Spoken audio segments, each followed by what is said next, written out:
बिस्मिल्लाहिर्रहमानिर्रहीम। अस्सलाम वालेकुम नादरीन, आप यूट्यूब चैनल देख रहे हैं। मैं इमरान ख़ान हूँ।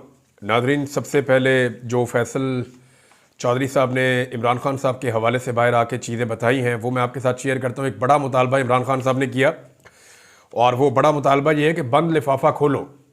ये जो बंद लिफाफा है ये वो मामला है जो बरतानिया के अंदर नेशनल क्राइम एजेंसी और मलिक रियाज के बीच में तय पाया था। इसको ज़रा आप समझें, ये करप्शन का मामला नहीं है, हुकूमत इस पर प्रोपेगेंडा कर रही है। इमरान खान की या उसकी बीवी के अकाउंट के अंदर 1 रुपया नहीं गया, ना उन्होंने इसमें से एक धेला भी लिया है। और मलिक रियाज ने बेशुमार पाकिस्तान के अंदर जो है वो काम किए हैं चैरिटी के। अब आप उसको अच्छा समझें, बुरा समझें, नीयत समझें, बदनीयती समझें, ये आपके ऊपर मुनहसर है। लेकिन मलिक रियाज ने फ़ौज के साथ भी किया है, हुकूमतों के साथ भी किया है, शख्सियात के साथ भी किया है, इदारों के साथ भी किया है, ख़ुद भी किया है। वैसा ही मलिक रियाज का एक प्रोजेक्ट ये भी है और यहाँ पे उसने अपनी ज़मीन डोनेट की थी और उसके बाद दूसरा मामला आया था। अब ज़रा समझे कि नेशनल क्राइम एजेंसी जो है बरतानिया की, उसके और मलिक रियाज के बीच में एक चीज़ तय पाती है और नौबत इसलिए आती है कि मलिक रियाज का बेटा नवाज शरीफ के बेटे से दुगनी कीमत के ऊपर प्रॉपर्टी खरीद लेता है। तो वहाँ उनके कान खड़े हो जाते हैं और उसके ऊपर जो है वो वहाँ पे जब पैसे को चेक किया जाता है तो वो कहते हैं जी मशकूक ट्रांजैक्शन हैं, जो पैसा दुबई से आया। अब मशकूक ट्रांजैक्शन का जब मामला होता है तो मलिक रियाज उनके साथ डील शुरू करते हैं। तो बरतानिया की नेशनल क्राइम एजेंसी के साथ मलिक रियाज इस नतीजे पर पहुंचते हैं कि जी मैं पैसा वापस पाकिस्तान ले जाता हूं, आप जो है वो इस मामले को यहीं पे रोकते हैं। अब मलिक रियाज के ये मामला रोकने की वजह से नवाज शरीफ के बेटे को भी फायदा हो जाता है, यानी किसी सवाल जवाब की और गुंजाइश नहीं रहती। नेशनल क्राइम एजेंसी और मलिक रियाज के बीच में बंद लिफाफे में तय हो जाती है चीज़ें और वो पहुंच जाती है पाकिस्तान की गवर्नमेंट के पास। अब पाकिस्तान की गवर्नमेंट के पास दो रास्ते थे, या तो ये पैसा पाकिस्तान की गवर्नमेंट वापस मंगवा लेती कि ठीक है जी आप दोनों का जो मायदा हो गया हम तस्लीम कर लेते हैं, ये पैसा पाकिस्तान को आप वापस पहुंचा दें या मलिक रियाज को पाकिस्तान में वापस आने दें। मलिक रियाज ने ये कह दिया कि जनाब ये पैसा वापस आएगा पाकिस्तान में तो मेरे ऊपर जो जुर्माना आया था मैं वो अदा कर दूंगा, जो पैसे सुप्रीम कोर्ट ऑफ पाकिस्तान ने मेरे जिम्मे डाले हुए मैं वो पैसे अदा कर दूंगा। अदरवाइज अगर आपने केस करना है तो आप केस कर लें। और अगर पाकिस्तान की हुकूमत केस करती है तो पाकिस्तान की हुकूमत को पाकिस्तान में और बरतानिया में केस लड़ना पड़ना था, फिर उसके जीतने और हारने के इम्कानात भी थे, उसके ऊपर खर्चा भी होना था और पहले भी कुछ $100 मिलियन पाकिस्तान जो है वो इसमें पैसा खपा चुका है बकौल इमरान खान साहब के। अब वो ये कहते हैं कि जनाब अगर आपको पसंद नहीं है ये डील, ये पैसा वापस आया और वापस आके सुप्रीम कोर्ट ऑफ पाकिस्तान के अकाउंट में गया, अगर आपको ये डील पसंद नहीं है तो खोलो फिर थैला। यानी शहबाज शरीफ की हुकूमत आती है, शहबाज शरीफ उस लिफाफे को खोलता ही नहीं है। काकड़ की हुकूमत आती है वो भी नहीं खोलता, अभी फिर शहबाज शरीफ की हुकूमत है। यानी उस एग्रीमेंट को पढ़े बगैर जो एग्रीमेंट मलिक रियाज और बरतानिया की नेशनल क्राइम एजेंसी के माबैन हुआ, उस एग्रीमेंट को पढ़े बगैर इस केस का फैसला कैसे आ सकता है, एक बड़ा सवाल यह है। और अगर इख्तियारात के नाजायज इस्तेमाल का इमरान खान साहब के ऊपर केस बनाना है तो गवर्नमेंट खाली वजीर आजम नहीं होता, ये फैसला कैबिनेट का था और कैबिनेट में इतने सारे वजीर थे, उनमें से किसी को भी नहीं पूछा गया, किसी एक को भी फिक्स नहीं किया गया। और इमरान खान की बेगम जिनका कैबिनेट से कोई ताल्लुक नहीं था उनको जनाब इसके अंदर फिक्स कर दिया गया है। अब ये इमरान खान साहब ने कहा कि जनाब आप इसको चेक कर लें और इसको लिफाफे को खोलें। अब ये हाई कोर्ट के अंदर जब ये मामला जाएगा तो ये इसी तरह वहाँ पे होगा। हाई कोर्ट में जल्दी जल्दी 2 जजेस जो है वो पहुंचा दिए गए हैं। मैंने थोड़ा सा पहले आपको एक बात बताई थी कि पाकिस्तान की एस्टेब्लिशमेंट तब तक इमरान खान के खिलाफ अलकादर यूनिवर्सिटी वाला फैसला नहीं आने देगी जब तक कि इस्लामाबाद हाई कोर्ट में अपनी मर्जी के जजेस नहीं पहुंचा दिए जाते। तो अभी इस्लामाबाद हाई कोर्ट में 2 एस्टेब्लिशमेंट के मंजूर नज़र जजेस बकौल सहाफ़ियों के वो ये बता रहे हैं कि ये जजेस कोई इनकी रेपुटेशन जो है वो एस्टेब्लिशमेंट से दूरी वाली नहीं है, कुर्बत वाली है। तो 2 एस्टेब्लिशमेंट के मंजूर नज़र जजेस जिनमें से एक जो है वो राना सनाउल्लाह साहब के खिलाफ भी सरकारी वकील रहे हैं जब राना सनाउल्लाह साहब के ऊपर मंशियात वाला मुकदमा बना था। लेकिन कैसी जो है वो बेचारों की बदकिस्मती है और बेबसी है कि उसी बंदे को इन्हें जज लगाना पड़ गया क्योंकि वो एस्टेब्लिशमेंट की जो है वो उनकी तरफ से वो बंदा हो सकता है। लिहाजा बहरहाल ये हुआ है कि 2 नए जज पहुंचा दिए गए हैं ताकि इमरान खान साहब की जब अपील आए इस्लामाबाद हाई कोर्ट में तो ये इख्तियार फिर आमिर फारूक साहब के पास है कि वो कहाँ पे केस लगाते हैं। तो आमिर फारूक साहब जो है वो अपना तरीक़ाकार इस्तेमाल करके, मैंने रजिस्ट्रार के बारे में आपको पहले बताया हुआ है जो इस्लामाबाद हाई कोर्ट का है, मेरा आप पिछला एपिसोड जाके पहले वाला देख सकते हैं। मैंने बताया हुआ कि कौन आदमी है, इनका नून लीग से क्या ताल्लुक है और कैसी रिश्तेदारी है और किस तरह ये ताल्लुक निभाते हैं। तो ये जो अब केस लगने जा रहा है, ये केस कोशिश की जाएगी ऐसे जजेस के सामने लगाया जाए, मिसाल के तौर पे जो 2 नए आए हैं, ताकि इमरान खान साहब को इंसाफ मिलने में मजीद ताखीर होती चली जाए। फैसल वाडा ने बिला वजह नहीं कहा। फैसल वाडा इस वक्त मिलिट्री एस्टेब्लिशमेंट के बहुत करीब है और वो फाइलें उठाकर घूमते हैं। बहुत सारे लोगों ने देखा, वो ऐनी शाहिद हैं कि जब जर्नैल चलते हैं तो वो पीछे फाइलें उठा के चलते हैं। तो फैसल वाडा जिसके हाथ में फाइलें होती हैं उसको ये तो पता होता है ना कि फाइल के अंदर क्या है बाद औक़ात। तो फैसल वाडा को पता था पहले से और उन्होंने कहा था कि हाई कोर्ट के अंदर ये मामला हल नहीं होगा। तो बहुत मुमकिन है कि इमरान खान साहब का केस जो है वो ऐसे जजों के सामने लगाया जाए जो कंप्रोमाइज्ड है और दोबारा से जो कुछ लोअर कोर्ट के अंदर हुआ जेल में वही दोहराया जाए बाद में हाई कोर्ट के अंदर भी। बहरहाल इमरान खान साहब डरे हुए नहीं हैं। इमरान खान साहब ने कहा कि वो किसी प्रेशर के आगे नहीं झुकेंगे। ये फैसल चौधरी साहब ने क्लेम किया। उन्होंने कहा इमरान खान साहब पुरअज़्म हैं, उनके हौसले बुलंद हैं और वो किसी प्रेशर के आगे नहीं झुकेंगे। उन्होंने ये साफ साफ कहा है। बुशरा बीबी घरेलू खातून है। रवायात के मुताबिक जो खवातीन सियासत में हिस्सा नहीं लेती उनको टारगेट नहीं किया जाता। यहाँ इखलाक की गिरावट आ चुकी है। खवातीन को भी इन मामलात में अब नहीं बख्शा जा रहा। यानी बुशरा बीबी बहुत पुरअज़्म है और हौसले में खड़ी हैं। उन्होंने इमरान खान का साथ देने की सऊक़तें बर्दाश्त की हैं। ये फैसल चौधरी साहब ने पूरा पैगाम इमरान खान साहब का सुनाया कि हम अपने उसूल और नज़रिए की खातिर हमेशा खड़े रहेंगे। इमरान खान ने अली अमीन गंडापुर को हदायत दी है कि 8 फरवरी को पूरे खैबर पख्तूनख्वा से काफिले पेशावर में जमा होंगे और शटर डाउन करेंगे। तमाम सूबों के अरकान असम्बली और पार्टी ओहदेदार यौम सियाह भरपूर तरीके से मनाएंगे और इनकी प्रोग्रेस रिपोर्ट का भी जायजा लिया जाएगा। उन्होंने कहा कि इमरान खान ने कहा है कि अलकादर ट्रस्ट ना तो बिलावल हाउस है और ना ही एवन फील्ड हाउस है। उन्होंने कल अलकादर यूनिवर्सिटी के कैंपस से तालिब इल्मों को निकाला और जगह छीन ली, जिसकी मैं मुजम्मत करता हूं। पंजाब हुकूमत की पुलिस के जरिए वहां पर जो बदमाशी की जा रही है इसको रोका जाए। ये यूनिवर्सिटी गरीबों की अमानत है, वापस इन तक पहुंचा कर दम लेंगे। हम अलकादर यूनिवर्सिटी को किसी भी सूरत अहले रायवेंड और नवाज शरीफ की जागीर नहीं बनने देंगे। इमरान खान ने कहा कि बंद लिफाफे को तहकीकाती इदारे खोल सकते हैं और इसे खोलें, इसमें क्या लिखा है अवाम को बताएं, इसे पब्लिक करें। आप इस लिफाफे को क्यों नहीं खोलते? आप खोलें अगर आप में इखलाकी जुर्रत है तो।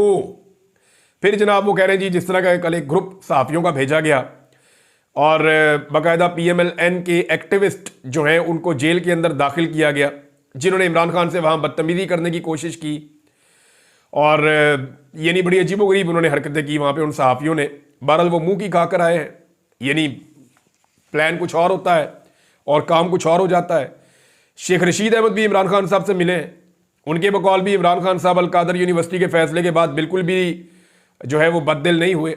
इमरान खान साहब उतने परेशान नहीं हैं, बल्कि वो ये कह रहे हैं कि उनका अल्लाह के ऊपर पूरा एतमाद है, एतकाद है और वो ये जानते हैं कि अल्लाह रब्बुल इज़्ज़त उन्हें सुरखरू करेगा। यानी उनकी उम्मीदें अल्लाह रब्बुल इज़्ज़त से हैं और दूसरी तरफ जो शहबाज शरीफ की उम्मीदें हैं वो मिलिट्री एस्टेब्लिशमेंट से हैं। शहबाज शरीफ क्या करते हैं मैं आपको बाद में बताता हूँ, लेकिन पहले आप ये देखें कि जो लोग गए थे जेल के अंदर वो अब खुद गवाहियाँ दे रहे हैं कि इमरान खान अपने खिलाफ जब फैसला आया तो घबराया हुआ नहीं था। ये फैसल चौधरी साहब ने एक सहाफ़ी से सवाल किया। उन्होंने कहा जी वो बात बताएं जो आपने मुझे बताई थी। तो उन्होंने कहा जी ठीक है आपकी बात कि जब इमरान खान को फैसला सुनाया जा रहा था तो इमरान खान के चेहरे पे परेशानी या घबराहट बिल्कुल नहीं थी, लेकिन जब उनकी अहलिया को सज़ा दी जा रही थी तो उनके चेहरे पर परेशानी थी। तो ये तो किसी भी गैरतमंद आदमी के साथ यही होगा। यानी इमरान खान वाज एक्सपेक्टिंग कि ठीक है मुझे आप जितना मर्जी मारो, यार घर की खवातीन को तो ना मारो ना। इस लेवल तक तो पाकिस्तान की एस्टेब्लिशमेंट कभी नहीं आई थी कि औरतों को उठा के मारना शुरू कर दिया, उनको जेलों में भरना शुरू कर दिया। और जिन औरतों का ताल्लुक नहीं है सियासत से, यानी जो औरतें सियासत में आती हैं, करप्शन करती हैं, बेईमानी करती हैं, उनको तो आप ये कर सकते हैं, लेकिन एक सियासतदान को दबाने के लिए, उसे परेशान करने के लिए और उसको डील पर मजबूर करने के लिए आप उसकी बीवी को और उसकी बहनों को बतौर हथियार इस्तेमाल करते हैं, बार बार उन्हें जेलों में डालते हैं, उनके ऊपर केसेस बनाते हैं। तो ये एक बड़ी नीच और गिरी हुई घटिया हरकत है। बहरहाल जो लोग ये दावे कर रहे थे बार बार और ये छलांगे मार मार के उछल उछल के कह रहे थे टीवी चैनल पे बैठ के कि बुशरा बीबी की डील हो गई, बुशरा बीबी की मुलाकातें हो रही हैं, बुशरा बीबी डील का हिस्सा है, बुशरा बीबी एस्टेब्लिशमेंट के साथ मिल गई हैं, बुशरा बीबी इमरान खान को धोखा दे रही है, उन सब के मुंह के ऊपर बुशरा बीबी ने खब्बे हाथ का तमाचा रसीद किया है कल। यानी जब फैसला आ रहा था तो वो अपना सामान लेकर पिछली पेशी पे भी और कल वाली पेशी पे भी बुशरा बीबी अपना सामान लेकर जेल के अंदर बैठी हुई थी आके, कि ठीक है जनाब, दे फैसला, मैं जाती हूं जेल के अंदर, मैं ये जेल भी काटूंगी। वैसे उन्होंने अपने आप को साबित किया कि वो हिम्मत वाली खातून है। बहरहाल जिन लोगों ने उनके खिलाफ ये प्रोपेगेंडा किया, उनके मुंह के ऊपर एक तमाचा है कि अगर वो डील कर रही होती या वो खुफिया मुलाकातें कर रही होती तो क्या इस तरीके से गिरफ्तारियां दे रही होती? तो ऐसा तो नहीं हो सकता कि एक तरफ डील हो रही हो और दूसरी तरफ इस तरह गिरफ्तारियां हो रही हो। हमने तो ये पाकिस्तान की तारीख में चीजें होती हुई पहले कभी नहीं देखी। नाज़रीन, जो हुकूमती अरकान ये कह रहे थे कि आर्मी चीफ आसिम मुनीर ने पाकिस्तान तहरीक इंसाफ के लोगों के साथ कोई मुलाकात नहीं की, अब वो ये कह रहे हैं कि इस मुलाकात का कोई फायदा नहीं हुआ। यानी पहले वो डिनाइल में थे कि मुलाकात ही नहीं हुई, अब वो ये कह रहे हैं जी मुलाकात हुई है लेकिन इसका कोई फायदा नहीं हुआ। इरफान सिद्दीकी ने कहा दरवाज़ों के मुज़ाकरात तो पता नहीं चलते हैं या नहीं चलते, डिग्गी के जो मुज़ाकरात हैं वो पाकिस्तान में चल जाया करते हैं और वो हमने चलते हुए देखे भी हैं। अब मामला ये है कि हुकूमत तो खुद कह रही है कि हमारे हाथ में कुछ नहीं है, हमारी बिसात में कुछ नहीं है। ये राना सनाउल्लाह, ख्वाजा आसिफ सारे खुद ही कहते रहे हैं, इरफान सिद्दीकी ने भी हाथ खड़े कर दिए थे। यानी जो हुकूमत मुज़ाकरात के नतीजे में हुकूमती मुज़ाकराती टीम की इमरान खान साहब के साथ मुलाकात करवाने की अहलियत, ताकत या सलाहियत नहीं रखती, वो हुकूमत कैसे मुज़ाकरात के अंदर ये गारंटी दे सकती है कि अपोजिशन के हुकूक का तहफ़्फ़ुज़ होगा? यानी उस हुकूमत के तो पल्ले ही कख नहीं है। खुद कहते हैं हमारे हाथ में कुछ नहीं है, और जब पाकिस्तान तहरीक इंसाफ एस्टेब्लिशमेंट के साथ अंगेज होती है तो साथ ही कहते हैं जी आप वहां अंगेज क्यों हो रहे हैं? भाई आप कठपुतली हैं, आपके हाथ में कुछ नहीं है, या तो अपना इख्तियार आप वापस लें। उधर शहबाज शरीफ साहब जो है वो दिन रात जूते पॉलिश कर रहे हैं। उन्हें कभी भी उन्होंने अवाम का शुक्रिया अदा नहीं किया, क्योंकि अवाम तो उन्हें इक़्तिदार में लाई नहीं। वो जब शुक्रिया अदा करते हैं आर्मी चीफ का और फौज का करते हैं। शहबाज शरीफ का पूरा इन्हिसार फौज के ऊपर और मिलिट्री एस्टेब्लिशमेंट के ऊपर और फौजी क़यादत के ऊपर है। अवाम के ऊपर उनका बिल्कुल किसी किस्म का इन्हिसार नहीं है। इनमें तो इतनी इखलाकी जुर्रत नहीं है कि ये पीटीआई के ऊपर आवाज़ें कस रहे हैं, लेकिन क्या इनमें इतनी इखलाकी जुर्रत है कि ये सिर्फ एक आवाज़ देकर ये पूछ लेते आर्मी चीफ से कि जनाब आप वज़ीर आज़म की इजाज़त के बगैर क्यों मिले, या क्या वज़ीर आज़म की इसमें इजाज़त शामिल थी या नहीं शामिल थी? यानी शहबाज शरीफ ने तो साबित किया जनाब के जूते पॉलिश प्रो मैक्स हैं वो, और वो टका के जो है वो जूते पॉलिश कर रहे हैं। आर्मी चीफ भी हैरान होता होगा बेचारा कि यार ये क्या हो रहा है। अब इतने ज़बरदस्त जूते पॉलिश किए जाएंगे तो किसका दिल करेगा कि नौकरी छोड़कर जाए? सब चाहेंगे कि उनको मजीद एक्सटेंशन मिल जाए। पाकिस्तान तहरीक इंसाफ अच्छी तरह जानती है कि ये जितने भी मुज़ाकरात इनके साथ किए जाएं, ये एक तरह की इनके लिए फेस सेविंग है, और ये एक थोड़ा सा माहौल बना हुआ है मुज़ाकरात का। वरना पाकिस्तान तहरीक इंसाफ ये बात बहुत अच्छी तरह जानती है कि इनके पास देने के लिए कुछ नहीं है। फार्म 45 असली जो है वो मिलिट्री एस्टेब्लिशमेंट के पास है। जो जुल्म, जबर और फस्तायत जो कुछ भी पाकिस्तान में हुआ वो मिलिट्री एस्टेब्लिशमेंट जानती है, उन्हीं के पास है सारा कुछ। तो उन्हीं के साथ बात करनी है ना कि जी आप सियासत के अंदर अपनी मुदाखलत कम करें और वापस जाएं। पिछले वीलॉग में मैंने आपको तफसील से बताया कि डील और मुज़ाकरात में फ़र्क क्या है। अब नवाज शरीफ को समझ आ गई है कि किसी तरह इन मुज़ाकरात से निकलना होगा, और कुछ ज़राए इस बात का बड़ा क्लियरली दावा कर रहे हैं कि नवाज शरीफ ने हुकूमती टीम को मुज़ाकरात नाकाम करने का टास्क दे दिया है, और एस्टेब्लिशमेंट चाहती है कि ये मुज़ाकरात चलते रहे ताकि सामने फेस सेविंग भी रहे ना, क्योंकि एस्टेब्लिशमेंट ने अपनी जान छुड़ानी है इमरान खान साहब से। तो उन्होंने जो भी चीज़ें तय कर दी है कुछ सामने भी तो होना, लिहाजा वो चाहते हैं मुज़ाकरात चलते रहे। अब नून लीग इन मुज़ाकरात से भाग रही है और फरार के रास्ते ढूंढ रही है, लगातार ढूंढ रही है। साथ ही साथ इमरान खान साहब के ऊपर जो है वो एक दोबारा से मजहब कार्ड का इस्तेमाल शुरू कर दिया गया है। ये नवाज शरीफ साहब की और पाकिस्तान की एस्टेब्लिशमेंट की एक पुरानी आदत है कि जब कोई भी कार्ड काम नहीं करता तो ये मजहब कार्ड इस्तेमाल कर देते हैं उस बंदे के खिलाफ। मुझे एक डीआईजी ने ये बात बताई थी, रिटायर्ड डीआईजी है, उसने कहा जी मुझे बहुत धमकाया गया एस्टेब्लिशमेंट की जानिब से, ये करो ये करो ये करो। जब मैं नहीं माना तो फाइनली उन्होंने मुझे धमकी लगाई, तो फिर आपके ऊपर तौहीन मजहब तो लग ही सकती है ना। वो कहता है उस बात से मैं डर गया था और मैं परेशान हो गया था, मैंने उनको शो नहीं किया, लेकिन मैंने सोचा कि ये किस लेवल तक चले गए हैं। क्योंकि यहाँ तो कोई भी किसी को गोली मार के, कोई कांस्टेबल उठे और उठ के गोली मार दे और मार के कहते जनाब कि इसने गुस्ताखी की थी, तो फिर कौन सुनेगा? वहाँ नमाज जनाजा पढ़ाने के लिए मौलवी आते हुए डरते हैं। तो जनाब ये इस किस्म की जो चीज़ें हैं वो उनको इस्तेमाल भी किया जाता है। इमरान खान साहब के खिलाफ मदद कार्ड इस्तेमाल किया जा रहा है। एक बंदा भिजवाया गया जेल में, उसने जाकर पूछा खान साहब आप ला इलाहा इल्लल्लाह कहते हैं, आप इससे आगे क्यों नहीं कहते? भैया अजीबो गरीब बात है। इमरान खान साहब ने नामूस रसालत के लिए पूरी दुनिया में आवाज़ उठाई। इमरान खान साहब ने नबी अकरम सल्लल्लाहु अलैहि वसल्लम के हवाले से उन्होंने कई मरतबा कहा कि जब तक के मोहम्मद रसूलुल्लाह आप नहीं कहते और नबी अकरम सल्लल्लाहु अलैहि वसल्लम को आखिरी नबी आप नहीं मानते, आपका ईमान मुकम्मल नहीं होता। एक मरतबा नहीं, एक दर्जन मरतबा इमरान खान ने यह बात की है। अक़वाम मुत्तहिदा में जाकर उन्होंने आवाज़ उठाई है ओआईसी के अंदर इमरान खान ने आवाज उठाई है। इस्लामोफोबिया का मामला हो या नामूस रसालत का मामला हो, सबसे ज्यादा जोरदार तरीके से अगर किसी बड़ी पॉलिटिकल पार्टी का लीडर आलमी सतह पे बोला तो वो इमरान खान है। पाकिस्तान में यह सआदत किसी और के हिस्से नहीं आई। वो इमरान खान जो मदीना में जाते ही नंगे पांव चलता है, मैं कोई मदद कार्ड की बात नहीं कर रहा, लेकिन जब उसके खिलाफ आप इस चीज को इस्तेमाल करेंगे, पहले भी आपने उसके ऊपर गोलियां चलाई हैं यही हरकत करके गंदी, तो जब आप दोबारा इस्तेमाल करेंगे तो मैं फैक्ट्स आपके सामने रखूंगा कि वो आदमी मेरी नजर में आपसे बेहतर आशिक़ रसूल है। और नबी अकरम सल्लल्लाहु अलैहि वसल्लम के हवाले से उसकी बहुत क्लियर उसके स्टेटमेंट्स हैं इमरान खान साहब के। तो आप कैसे ये कह सकते हैं?